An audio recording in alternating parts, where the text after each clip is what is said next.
Entrepreneurship can be really hard, and when you're doing it by yourself, trying to navigate the terrain, it can almost be impossible. That's why we created the Entrepreneur Circle. Every episode, you're going to hear from incredible entrepreneurs who are in the same trenches that you are in. And we're going to talk through what's working, what's not working, whether it be in marketing, finance, or anything in between. We're here to talk business and figure out how each of us can rise together. So welcome to the circle. Let's dig in. Hello, everybody. Welcome to Entrepreneur Circle. I am so stoked for today's episode. I have the one and only Taylor Leary here with us today. He is the owner of 4 Points Wealth Management, and he started 4 Points 5 years ago, but has been in the game for 16 years now, I believe. Yeah. He was working with a huge wealth management company for about 10 years. And then he branched off and decided to launch his own firm. And since then, he has been managing hundreds of households, helping them level up their financial security, reach mindful wealth, and really attach the two together as far as how do we live a fulfilling life and make smart financial decisions and kind of make our money work for us. And I'm so excited you're here, Taylor, because I think there's a lens to this when we talk about financials for entrepreneurs specifically. I know for myself, when I left corporate America about 6 years ago, I had to really work hard to detach from that employee mindset. Right. You know, you have a 401k at your job, you have, a steady income coming in every week, you get that paycheck or every other week. There's a big bridge that you have to cross as an entrepreneur or as you're walking into entrepreneurship when it comes to your money mindsets. Yep. So I think that'd be a great place to start if you want to jump into it. What do you think are the key factors or the key differentiators between an employee mindset when it comes to finances versus an entrepreneur's mindset when it comes to finances? Really good question, and I'm really excited to join you on your podcast and be able to give some insights. And so when it came to my experience transitioning from being an employee to being the owner of the business, there were a few things that personally shifted. And then on top of that, I have kind of the cool opportunity to see other people go through the same journey.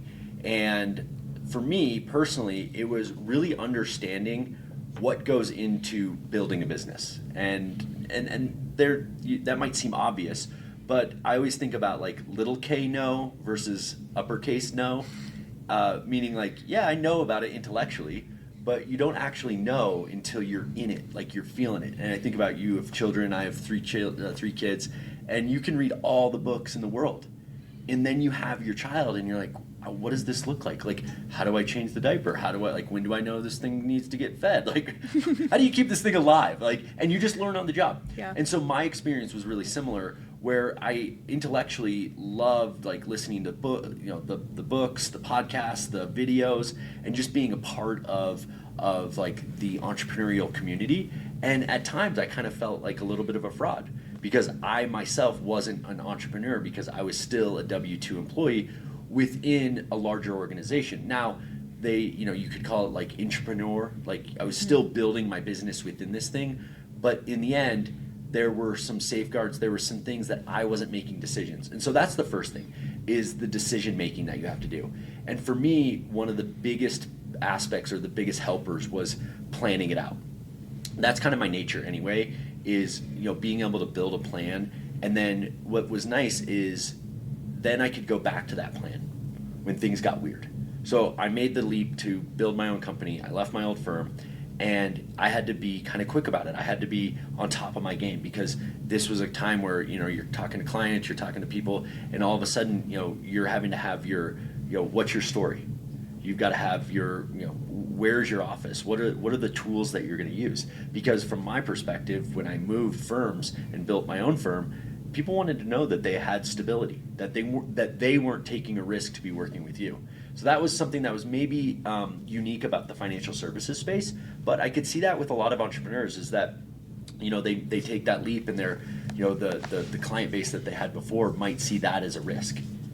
And actually, in some ways, it worked in the opposite direction. People were coming to me now because I was doing my own thing. and that they didn't want to be attached to another firm, or they thought it was really cool that I was doing this thing over here. And they said, yeah, like we've been watching you for years.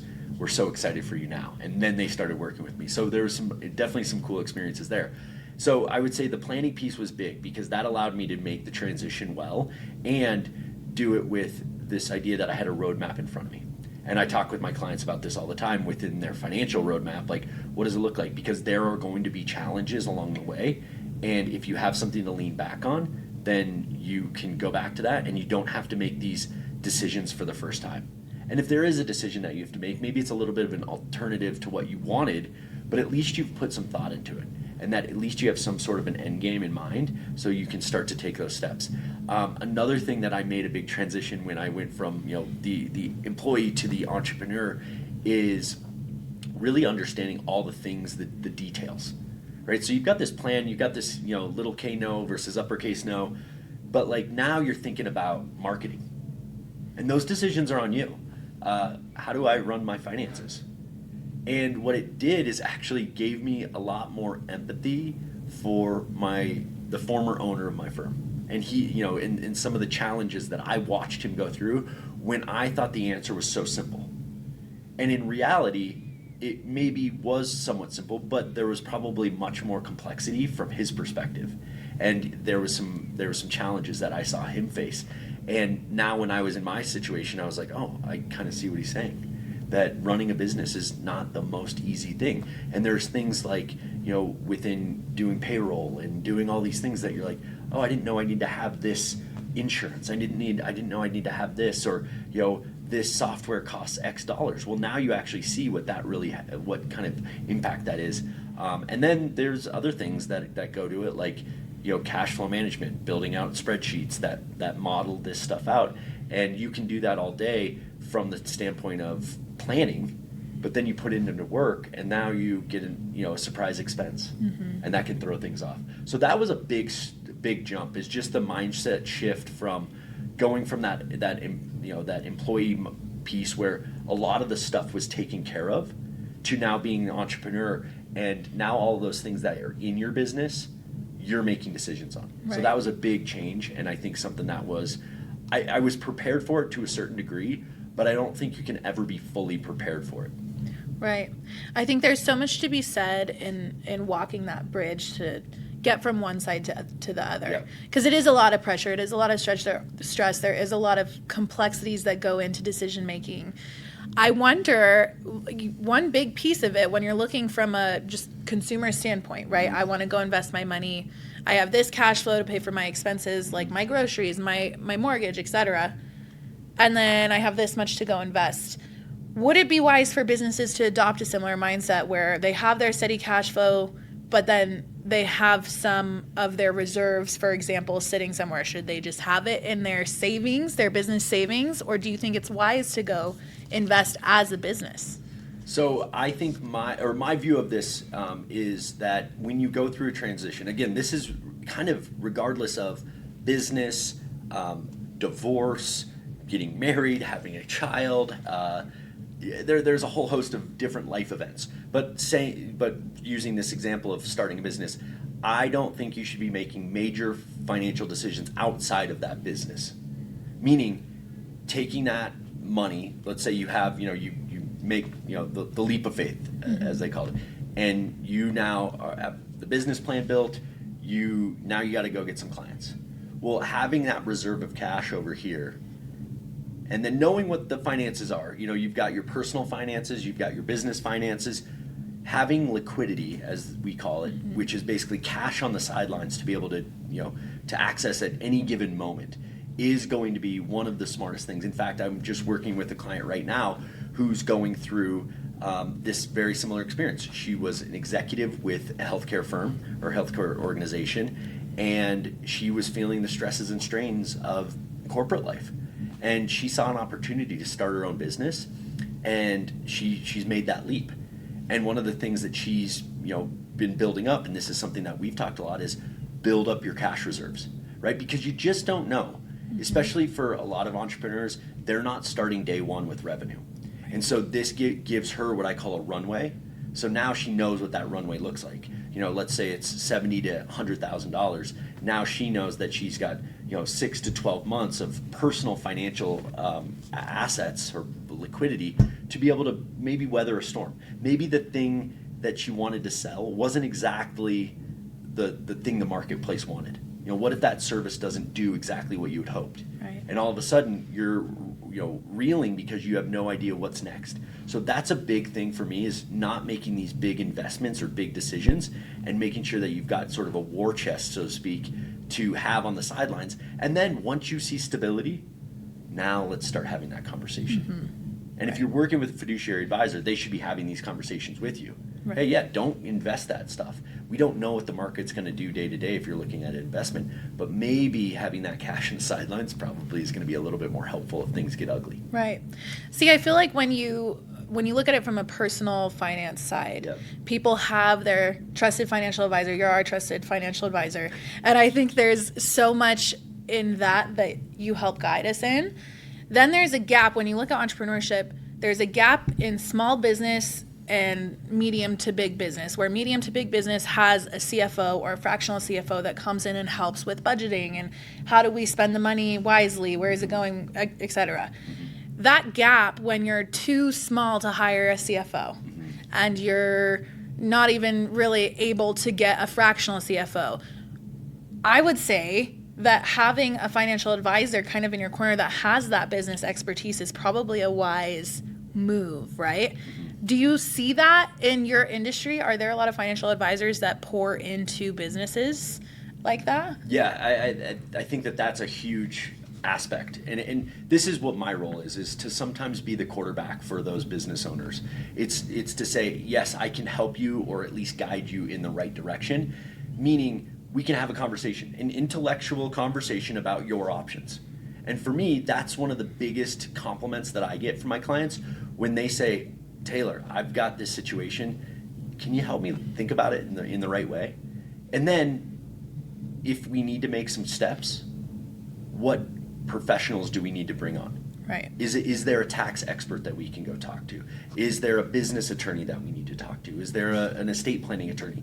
So knowing kind of that piece where I have my network of really trusted advisors can help my clients gauge what is the most important next step as far as those financial professionals. And I say financial professionals from, again, the business attorneys, those people that can have huge impacts on your overall financial life and can help you direct your business in the right direction. In today's day and age, the beauty is that we just have access to a lot of this other stuff. Like, we think about virtual assistants.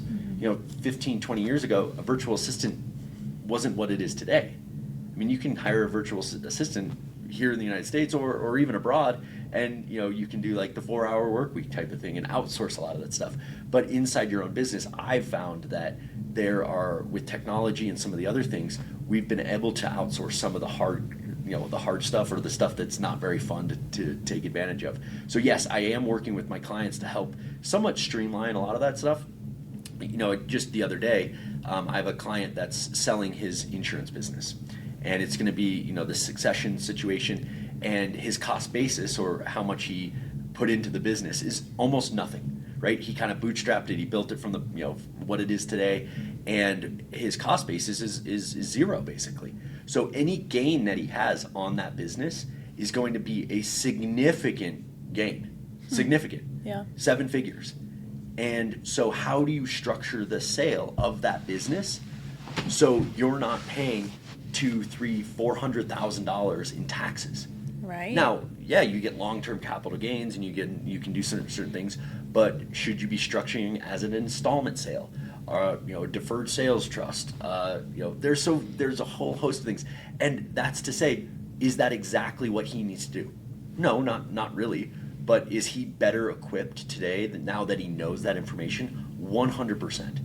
And so my job is to bring some of those options to the table, educate him on what that looks like, and then him to say, okay, we've got 3 or 4 options in front of us.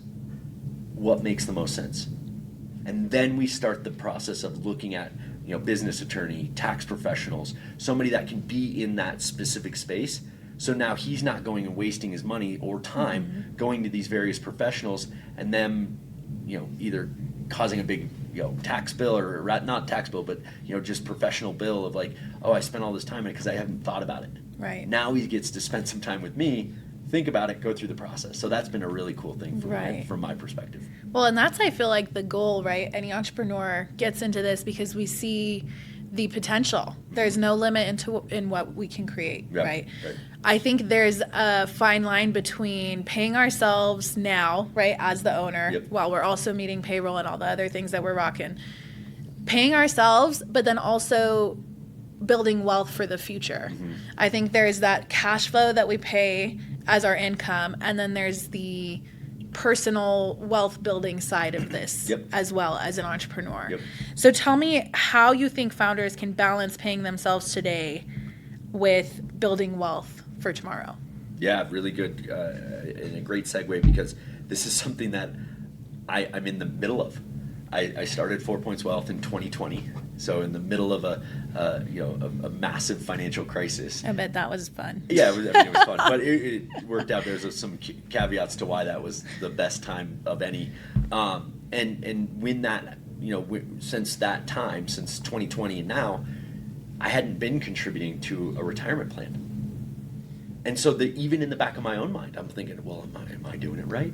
Yeah. And really the reality is that our financial future isn't necessarily built on a retirement plan, or maybe our financial security isn't necessarily built on an IRA or a 401k. There are some other things that you can do. However, so for me, I was reinvesting a lot of my money back into the business. So learning through, you specifically, like marketing, putting a lot more effort and energy into that, and financial resources. And guess what? That was kind of at the detriment of my personal saving. Okay, but those things aren't necessarily mutually exclusive. Maybe something takes a little bit of a back seat at certain times, but just in the last quarter, I've now introduced a 401k to my business. So now I'm contributing as a business owner. So I'm an S corp. So I am an employee, and also now we do a match. So now I'm matching, and that's a benefit to both the employee, me, and my employees, as well as to the business, because now it's a business expense, the matching program. Right. And so now there's this kind of nice little balance. So from that perspective, you can kind of do both. You can do it from a business standpoint where you're building, goodwill and all of those things with your employees, but at the same time, you are building your own wealth, right? And then you have to kind of think about it from, how do you plan this? So you building out your cash flows, looking at your retained earnings. What is that? How much does your business need to have? So there's some things that happen on the personal front and on the business front that are really similar. So they make a connection to each other. So it's just because and we can look at, corporate finance, you could look at, all of the different accounting stuff that you might have done in college. And while you might be talking about a business, just replace that with Leary LLC, right? Or Noble LLC, and then you're like, oh my gosh! So Josh brings in this, Paresa brings in this. These are our expenses. These are our investments that we have that are generating income. And then all of a sudden, if you start to think about your household as its own business entity, then you can make other decisions. And so there's some really cool things that we kind of connect with business owners to say you keep good books, right? Well, yeah, of course we do. Oh, you do a cash flow budget? Yeah. Well, guess what? You should probably be doing that yourself. Right? And they're like, well, no, I don't need a budget. And you're like, well, no, you do. Like, we do. Did you forecast your cash flow this month? Well, of course I did.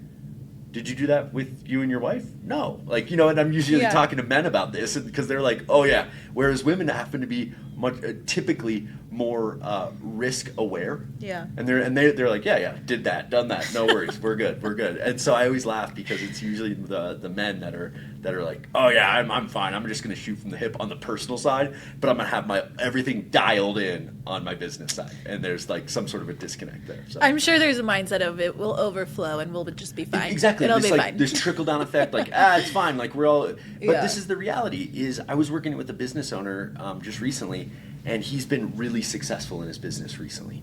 And he started it about 18, 20, 24 months ago, and it takes a lot of capital to do what he's doing.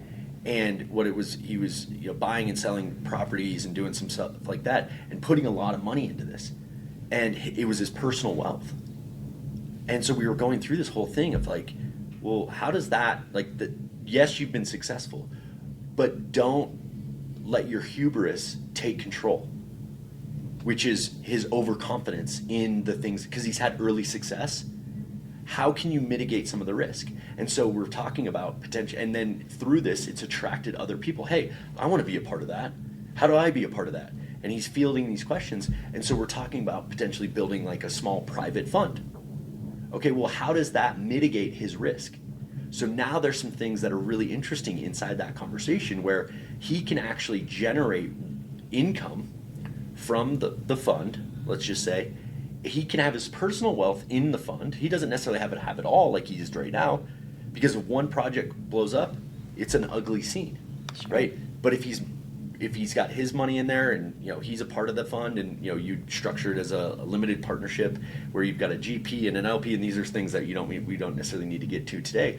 But by doing that, he can structure it where he's actually mitigating risk for himself and not missing out on the upside. Okay, this is a big thing. Okay. This takes me to a question around tax planning. Okay. Because I look at entrepreneurs, and I gotta say I'm guilty of this in my early years as well, of I don't want to pay taxes, and if I just run everything through my business, Yep. My home Wi-Fi, my cell phone, XYZ, Yeah. and I don't necessarily show a huge profit, then I don't have to pay taxes, Yep. but I'm still getting that lifestyle, Yep. right? Right. That's a dangerous game to play for many reasons. Oh my gosh, yeah. This is, yeah. So let's dig into Where this. Where do we start?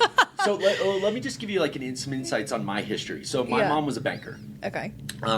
We lived in a small town in northwest Colorado, Steamboat Springs, and my mom, being a community president of the bank, knew a lot of things about a lot of people, right? And worked with a lot of business owners. And she was very good about not sharing names, but she gave me a lot of insights on how things go. And this was always with the trades, specifically with the trades. I don't know what it was about that. Plumbers, carpenters, electricians, those types of folks.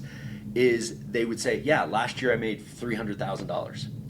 And they need a business loan, or they need a home loan, or they need a line of credit or something like that. And they pulled the tax return, and they made $25,000. And she's like, okay, so I have to tell my underwriters like a story. Mm-hmm. You told me you made $300,000. I'm seeing that you made $25,000. Right. Share with me the discrepancy. Well, I've got a truck that I'd use this, and then I work out of my garage, so I write off my mortgage and this, and then the thing starts unwinding, right?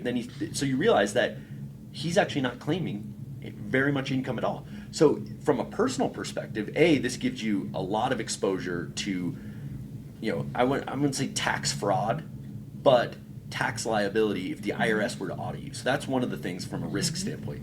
Another thing that you look at, and this is something something I've seen for years, going back to 2009, is I would sit down with somebody that's in their 60s and say, you're an electrician, great. How much did you typically make on an annual basis? Oh, about $200,000. All right, great. We pull up his Social Security benefit, and it's $800 a month. Now, to put that in perspective, somebody that had making $200,000 a year on a regular basis should be essentially maxing out their Social Security benefit. So it should have been closer to $3,000, even potentially $4,000, especially in today's world. Wow. So you look at it, you're like $800 versus $3,000 or $3,500. Tell me a little bit about that. Right. And then it unwinds, and we find out that he's only been telling the IRS that he's been making, $50,000 a year. And so that has a huge impact, because if he hasn't been saving, so Social Security being, Warren Buffett has access to Social Security. The guy that, doesn't have anything has Social Security for the most part. Right. And it's a safety net, right? But to that end, if you're not telling the IRS what you should or have been making in a reasonable and respectable way, well, maybe those benefits aren't going to be there for you. And it's usually those guys and those people that are going to be the first to say, that I'm getting screwed by the government. Right. Well, that's one side. Now, the other factor that you're kind of talking about is, just making sure that you're kind of piecing the business and your personal life, keeping those things separate, because we talk about the IRS, like that's obviously a concern that you've got to have, but for the most part, most small businesses, if they're filing their taxes, aren't going to be audited. However, what you then do is you expose your personal and your business to liability. So if something were to happen to you within your business, and let's say you're commingling assets between your business and your checking account, your personal checking account, well, now all of a sudden, those two things seem to be one and the same, or at least the court of law might see it that way. And now you get into this ugly situation where that limited liability corporation, or LLC, that you started doesn't have much limited liability because you brought in your personal liability. So now all of a sudden you're in a little bit of a funky situation. Right. So making sure that you're going through those extra steps to be able to write yourself a check to, from your business account to your personal account. That's fine. But don't use your personal account for business expenses. Right. Unless you're going to do a reimbursement on the other side. And then just, these are kind of the books and this and that. So you got to be really careful about how you're structuring it from that standpoint, because there is certainly a risk. Now, so then we start to look at a whole host of things, but there's some very cool things. This is what I love about the tax code. So people look at the tax code as something to be feared. Okay? Taxes, it's the 4-letter word, right? IRS 4-letter word, right? And and we're seeing this right now as Trump's dismantling some of the things that happened under the Biden administration, and you see a lot of conservatives cheering from the sidelines, which is fine or whatever. It doesn't really matter. My point of that is, like, taxes are a lot of times people's worst nightmare. Right. But what if you flipped it on its head? And something that changed for me about 4 or 5 years ago is I read this really interesting book through the Rich Dad Poor Dad group, and it helped me change my perspective on taxes. Instead of looking at the tax code through the lens of it's bad, look at it through the lens of what does the IRS or what does the government want me to invest in? And you start to think about that and you go, oh, okay, well, let's look at real estate as an example. Now, in my world, in my industry, there's a little bit of dissonance between real estate and wealth management. And it's probably because the realtors or the real estate professionals of the world have seen that as being a great asset, and they think your money should go there. Right. And the financial advisors who have kind of been the investment advisors think about the stock market as the best place to invest. And now they're at loggerheads because they look at the world through a lens of scarcity. Money's either here or here, not here. Right. They don't come together. And so for me, let's look at real estate for what it is. An excellent benefit for taxes. So I'm working with a client right now, and she has an Airbnb. And we're talking about some of the things, and she went in and upgraded the Airbnb, and she's using it, all these things. And so we're looking at it from depreciation, and then she's getting some good revenue off of it. And she's like, what's my tax bill going to be? Well, I can't really tell her that exact answer, but we can start to look at it and say, okay, depreciation, do this, and then, your income is this, and, roughly your tax liability or your net revenue or net income from that is going to be, X. Right. And I thought that was really good because she was like, oh, well, I kind of knew that, but I didn't really understand how that all plays out. The other thing that you look at from the revenue, the IRS code, is being a business owner. Oh my gosh, look at that. That's a huge deal. Don't be afraid of that, because guess what? If you're building businesses, our capitalist economy loves that. Right. We love that. We were essentially built on that. And that makes us one of the best games in the world. Right? People in the United States aren't fearful that our government is going to steal our business. Now, some people might sit there and that's so far-fetched. Yeah. Like, there are governments out there that if they don't like you, they just take it. They're just going to take it, or whatever, and turn it over to the government, and that's a very real concern. Guess what? In the United States, we don't have that, and I don't want to be political here, but it's the reality of where we are. Is we have such an intrepid landscape of opportunity that if we just opened our eyes and saw this, I think most people would take better control of themselves. Right. And we hear this from people that are first generation Americans. It's like, gosh, you guys have it so easy. And it's amazing. I mean, and when I say easy, to start a business is not easy. But guess what? We have the option to do that. So when you look at the tax code, think about where we should be investing and how we should be investing. Another thing they benefit is long-term investing. Interesting. Yeah. Like retirement, Like essentially? retirement, but also just investing in like the market. Oh, Short-term capital gains go onto your ordinary income typically. Well, that's not very advantageous. But guess what? If you hold something for a long time, your tax bill goes down on that same gain. So you look at it through that lens. So it's ways to think about it that you can save yourself money. And there's two ways to think about it. I hate taxes, or I'm okay with paying taxes because the more money I make, the more taxes I pay. Right. And there's a limit. Like, there's a level that I think it's reasonable and fair to pay taxes. But nobody wants to pay more than their fair share, and I think that that's a totally reasonable place to be. Mm-hmm. So we try to talk with our clients through that, and then we work with CPAs and other tax professionals to make sure that what they're doing is in compliance and all of the other things, and that they're filing their taxes properly.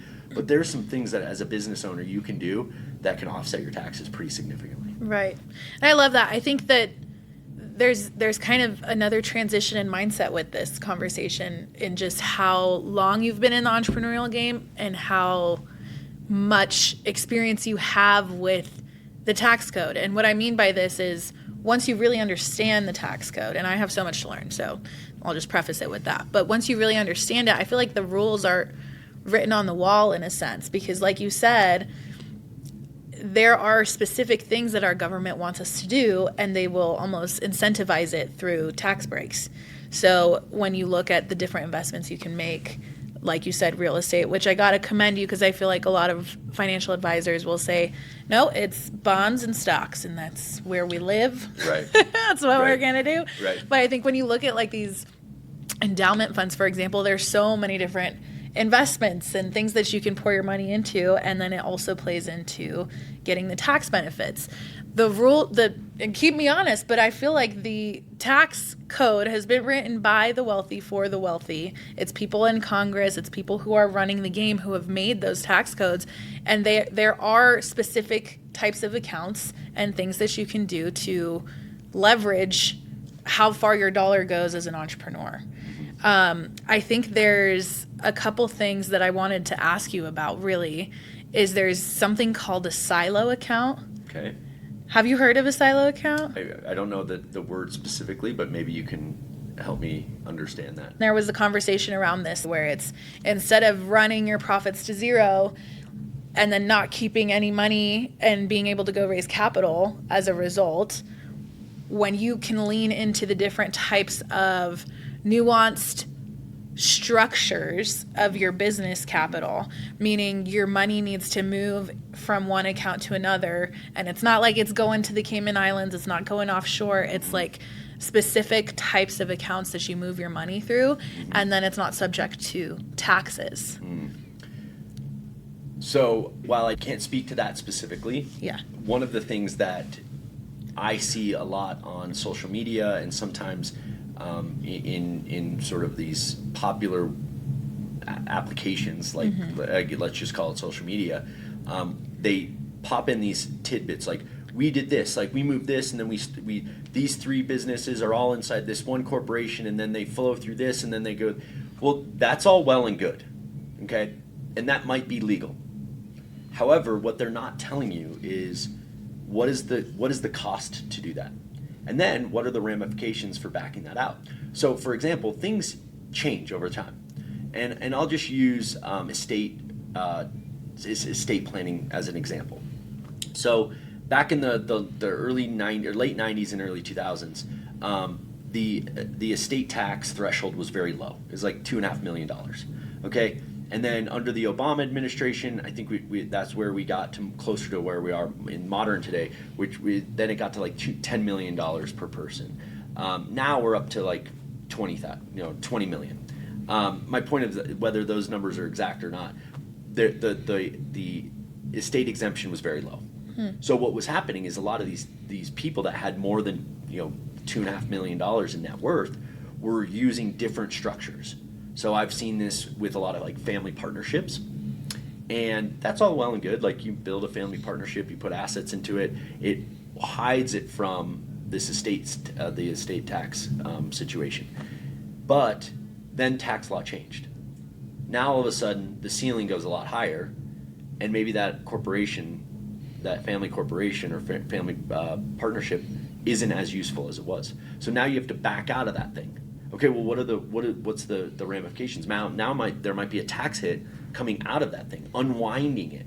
So I have a client, as an example, who put a bunch of properties into an S corp type of situation, and part of it was that he was told that it was going to do all these things. He takes a little bit of a revenue or income off of it as an employee. He's managing these properties, and it works so far so well. But the reality is that on the back end, with property, if you had him, let's just say in a trust, you die, then the trust gets the step up in basis, and there's some things there. Well, he's owned some of these houses since the late 70s, early 80s, early 90s. So the appreciation on those houses is significant. Oh, wow. But for him to unwind the S corp status of those properties, he can't just pass it on to his kids and his kids get the step up in basis. They're going to inherit his basis. And that's a really big challenge, or can be a really big challenge. And so backing that out, he now has to pay this big tax bill on those properties. And so you start to look at it from that lens, and you're like, okay, all of these structures have their pros and cons. And while the details of that example might not be exactly specific, and there might be some nuances where somebody might argue with me about how that's structured, the reality is that that's generally how it's situated. So when you see, these silo accounts, or you see different ways of structuring it through different corporations, there is both a cost of doing business. So how much did it cost to set that up? And are you working with a professional to make sure that you're doing the right thing? I mean, I see this all the time with investment strategies. People are like, oh, I'm a DIYer, I do this, and I'm in stocks and bonds. That's fine. I don't have any problem with that. But if somebody, most of the time, and this happened 2 weeks ago, a client comes to me, he's like, Taylor, I'm 42 years old. I've been doing this by myself and I enjoy it. I'm like, great. Kind of tell me about your strategy. Well, I do this and all this. And so we open up his accounts. He shows me, where his stuff is. And there's no rhyme or reason with any of the investments. And he's investing in companies that are tied to his industry that he does. And that's fine, but he couldn't give me some sort of really good way of how he structures in his investment strategy. And he was admitting to me, that's not okay with me now. I've now got serious enough that I can't just be, this is not some fly-by-night little operation anymore. I've got to think about this for my family security, for my kids, for my wife, for my legacy, for my business, all of these factors. And so by having a professional looking over your shoulder, you can actually see that you're doing the right things. And so when you're setting up these really complex structures, you probably ought to have somebody that's looking over your shoulder, and what's that going to cost? And does that really make sense for where you are? Now, if you're making $3, $4, $10, $20 million, probably does, right? Mm-hmm. But if you're making a couple $100,000, maybe that's not as beneficial, or even just less than $1 million. Then you probably need to kind of start thinking about it from that perspective. So I don't know if that helps, like with the silo accounts. It does. But this idea of building complexity just for the sake of like trying to save a little bit of money, like try to think about what's also the cost of doing that. Right, and you look at, like, for example, Starbucks. I can't imagine Starbucks has a different LLC for every location that's opened in Delaware. Right. And then they have to run taxes on each. It's probably not how those giants are doing it. So I think there's a lot to be said about what we see on Instagram and TikTok on those financial gurus who say, go open your LLC in Delaware and then you won't have to pay taxes on anything. Right. So I think it's just, maybe we could dive into that a little bit. There's a lot of talk about what people should be doing or how to structure your business or real estate portfolio, etc. Yeah. Would you say there is 1, 2, 3 golden rules in structuring your investments, whether it be, starting new businesses, investing in real estate, stocks, etc.?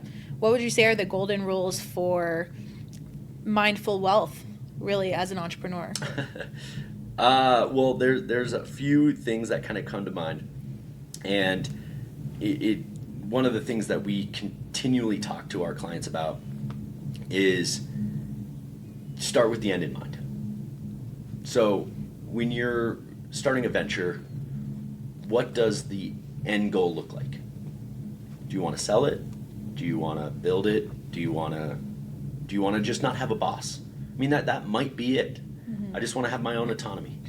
You don't need to build this thing to $10 billion and have some massive enterprise value and then have some massive exit. Like, that's, for the most part, that's not most people's objective. They want to be kind of their own boss. So start with the end in mind. That's kind of what I always think of. And that's whether you're starting a business or investing. You know, when I talk to a lot of clients, they are so focused on retirement that they kind of lose sight of some of the other things that are going on.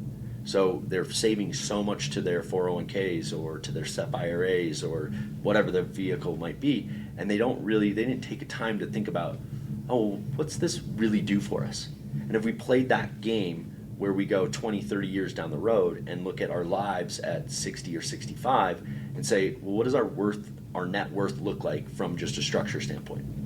So that's kind of that first thing, is like, think about the other things that are going into it when you're getting started. Another thing that I think about when people are kind of building their wealth is be cautiously optimistic.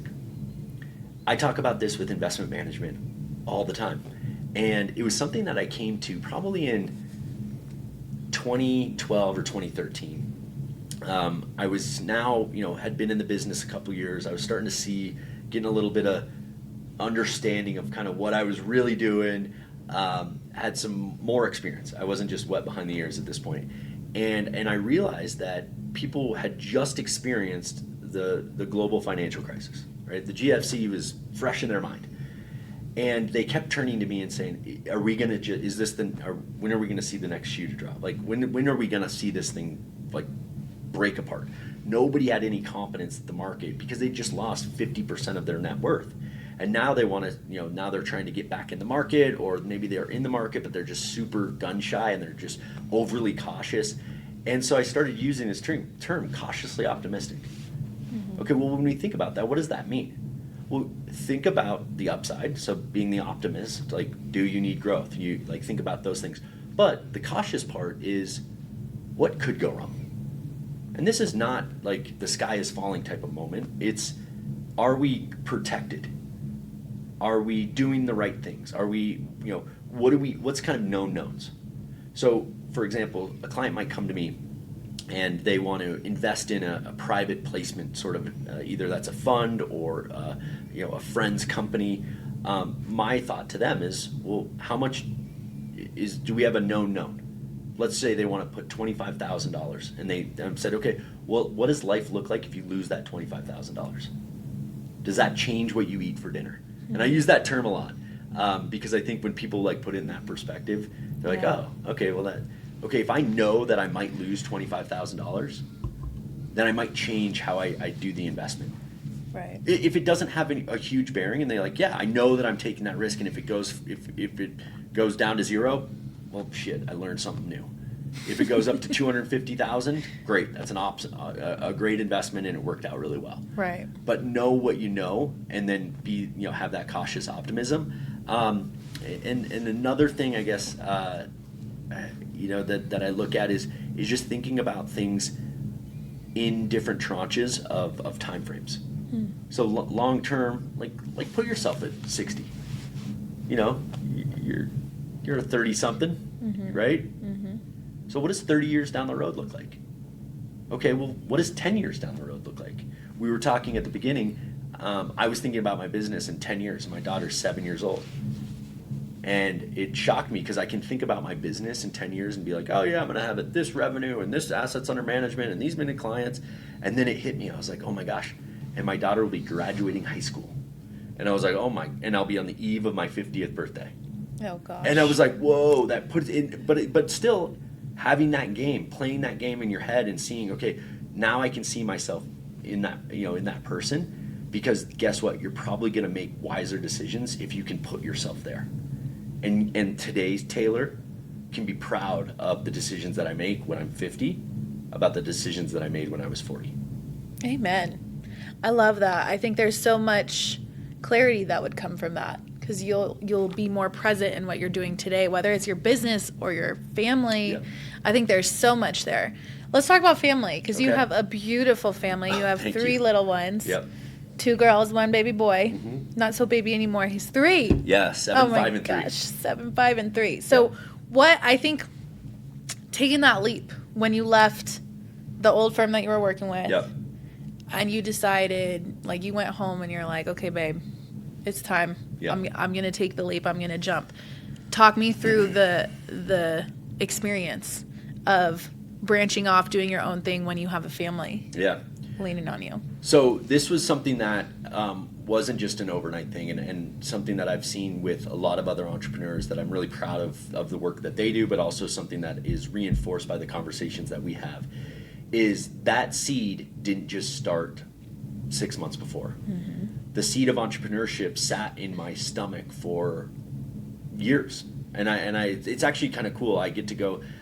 There's like these files that I have in like an old file that were from like 2014, 2015, where I actually mapped out like what a business could look like. Yeah. And it was like, oh, that's kind of like, but it was like so rudimentary. It was like, I need to be at this, and this is like, these are some rough projections. And so I think about that, like at some level, that was on my heart then. Yeah. So you let that kind of build. And there are certain things that happen, there are inflection points. But when I got to the point of 2020, I was like, all right, there was a moment that there was like, okay, there's no looking back. Like, I gotta do this. Yeah. And I talked to my wife so much about it that she knew it was inevitable. It was something that was going to happen. And I had done some interviews with other firms that were, I would say called the safe play, go work for somebody. And I knew in my heart of hearts that I wasn't going to be proud of myself if I just left and went to another firm. And I said, you know what, I got to do it. Because guess what? Those other firms, they're going to be out there. So from that standpoint, the conversations that I had with my wife was to say, okay, well, what are some things that we can do to ensure that we have, that, first of all, she has the confidence in me. Because if she's second guessing me, then gosh, and really what it took one. Right. It took one person to have some faith in myself, and it was my wife. And having that was like so big that she's like, go do it, I trust you. And you're like, okay. Because this was all fun and games when I'm writing it on a spreadsheet and doing the business plan. Now somebody's like, yeah, go do it. Kind of dare you. Like, let's see. Dare you. Yeah. Like, come on. And you're like, oh no. Like, I got to actually go do this thing. So the support of Steph, my wife, was huge from that. But we had the financial situation in order. Now, it's really helpful, and I've talked to other male entrepreneurs that maybe didn't have the 2-income situation. Now, I had a wife that has a great job, but I also had 2 children at home. We didn't have our third at that point, and there was some concern. We had a 6-month-old at home, and I'm leaving my somewhat safe job. And what I looked at is, well, what is safe? Ooh. Because a few years before that same firm that I was working for surprised everybody and said, because of some stuff that happened, we got to close our business. Whoa, what a shock. And there's something in corporate culture that I really don't like, which is when somebody calls the culture family. Because guess what? If the balance sheet, if the budget doesn't work, they're going to do some downgrading. They're going to cut some people. And that's not family. You're on a team. Let's call it what it is. So I saw that. I was it was really early on in the first pregnancy, and I was like very vocal. I was like, you guys are going to quit on us like this? Like that's crazy. You're going to shut the business? And fortunately they were able to do some stuff where they kept the business alive. But it shocked me to my core. Like, it shook me. Right. I was like, oh my gosh, I thought this was a really stable business. I thought this was a great company. Like, what is going on? And now they're going to close their doors, and I've got to I've got my first child going to be born here in the next couple of months. Like, holy moly, like I can't believe this is happening. So when you think about it, like, what is safety? There's no assurances in that. And so you start to think about risk in that, and it changed my perspective on risk. And so when I made that leap to start my own firm, I knew what my runway looked like. And then I stress tested my own business. What is the bare minimum that I need to accomplish to ensure that my business runs okay? Right. And if I could succeed in that just small endeavor, and it was low. I didn't have to do much. But I was like, you know what? At least I know what that looks like versus being surprised by it. So how do we remove surprises?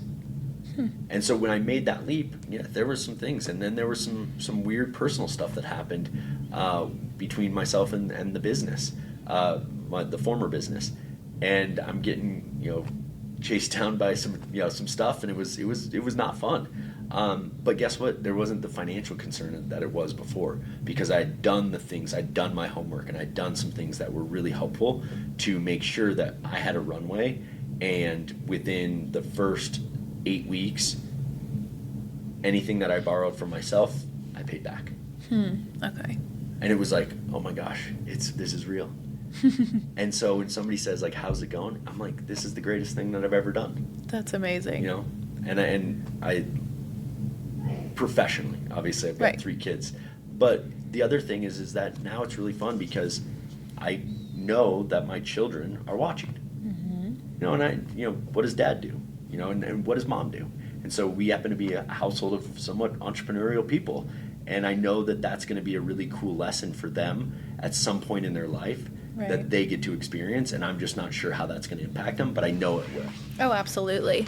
I think there's families of creators and there's families of contributors, and I think they intertwine, right? But I think that watching you is going to be their greatest example. I wouldn't be surprised if they grow up to have this entrepreneurial spirit as well. Yeah, you hope so. And you do what you can with what you got. And as parents, I know you probably experience this, but you try to do as much as you can to educate them at whatever level their ability to understand is, and hopefully you just lead by example. And one of the things that probably intimately is how smart these little kids can be, and that they can understand, and they can read, and they can see the situation, and they can then apply that to themselves. And it's really cool. It is really cool. Yeah. We were just talking before we started.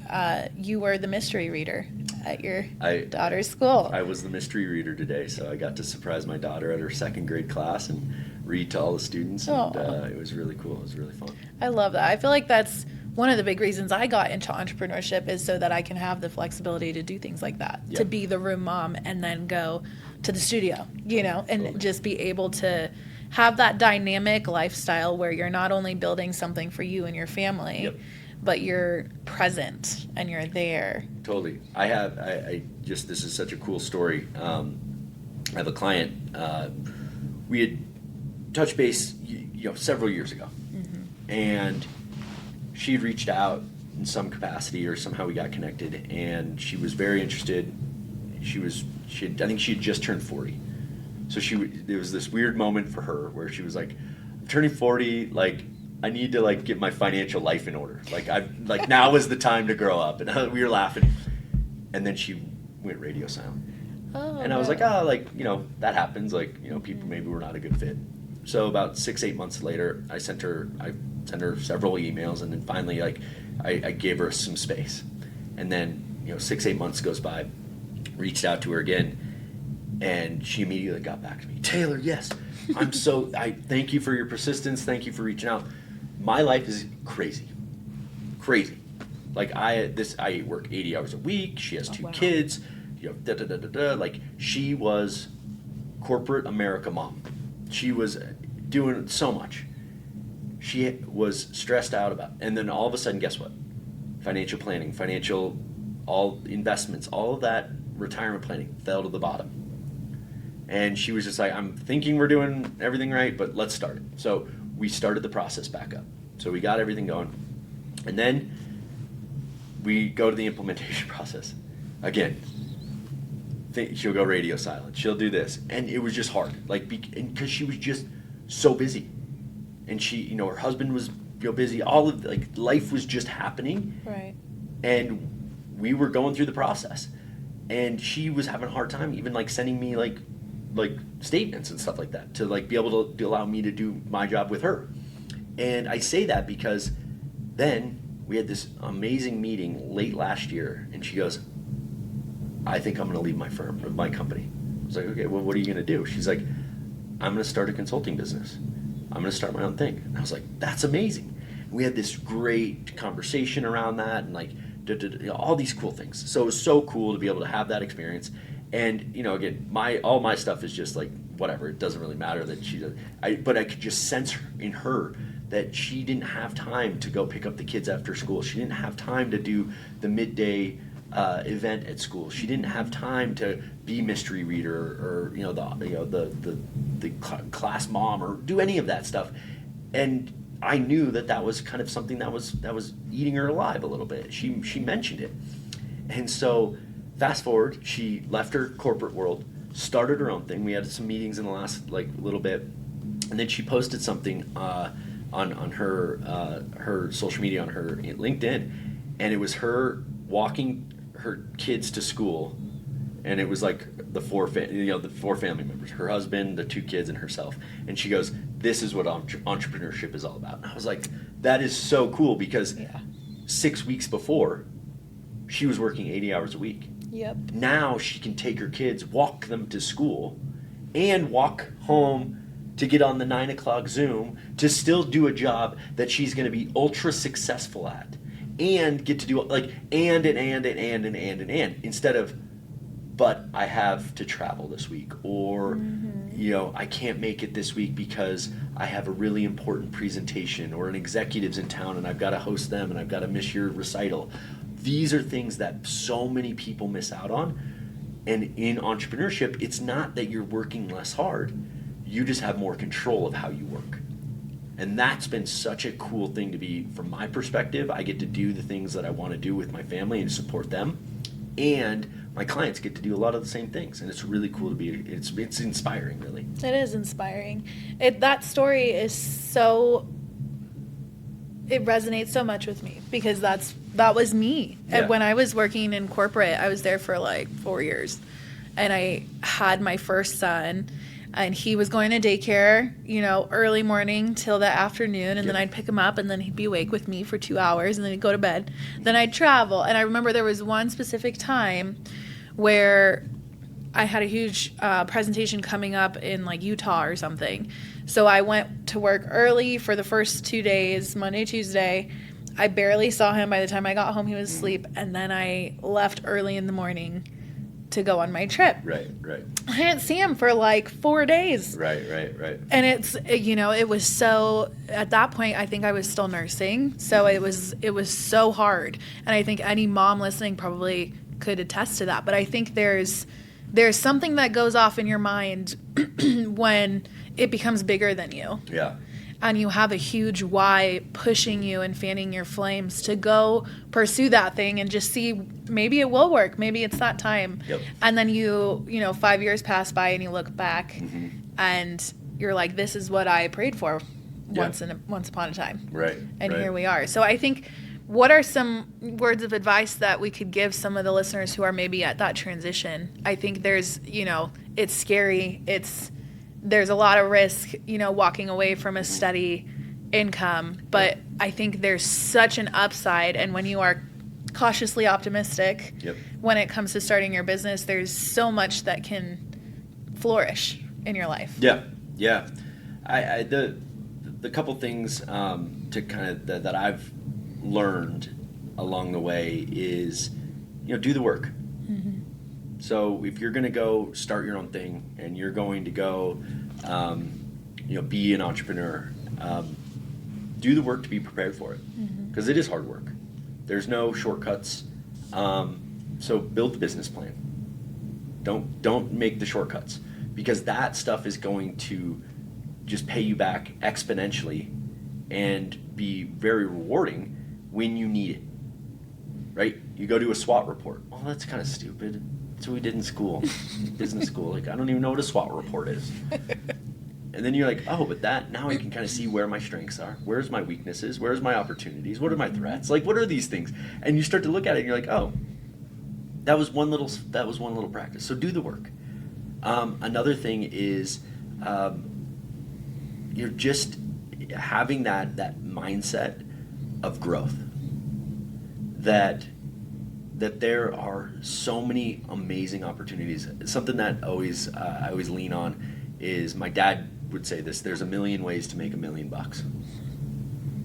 And you start to think about it, and there's so many cool businesses out there. And I think there's so many, our society has done this really unfortunate thing, probably going back to the 90s and 2000s, is that you got to go to college, right? Mm-hmm. I've got several people that have started electric businesses.